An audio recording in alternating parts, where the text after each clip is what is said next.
J'attire l'attention quand même de toutes celles et ceux qui proposent de baisser les taxes sur le carburant. La première chose, c'est que manipuler la TVA n'est pas possible en droit européen. La deuxième chose, c'est que les taxes sur les carburants, nous sommes à peu près dans la moyenne européenne.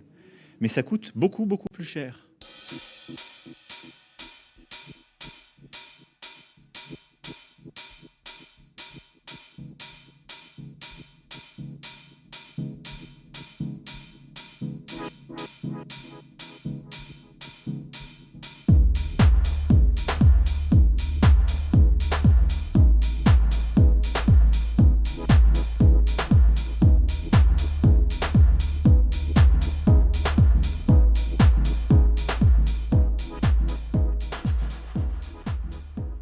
Le gouvernement a mis en place une série de dispositions.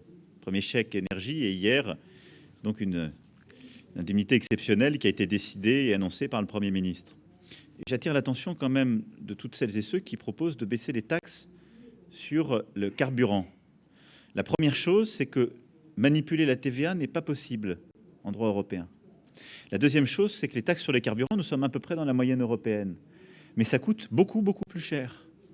Et donc tous ceux qui appellent à la sagesse en termes de finances publiques seraient bien inspirés de regarder combien coûte cette baisse.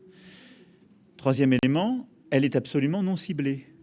C'est-à-dire que quand vous baissez les fiscalités sur les carburants, laquelle n'augmente pas avec le prix, elle est indéterminée, c'est la TVA qui va augmenter avec le prix. Quand vous la baissez pour tout le monde. Donc je considère que c'est plus juste et mieux ciblé ce qu'a décidé le gouvernement. Ils ont raison.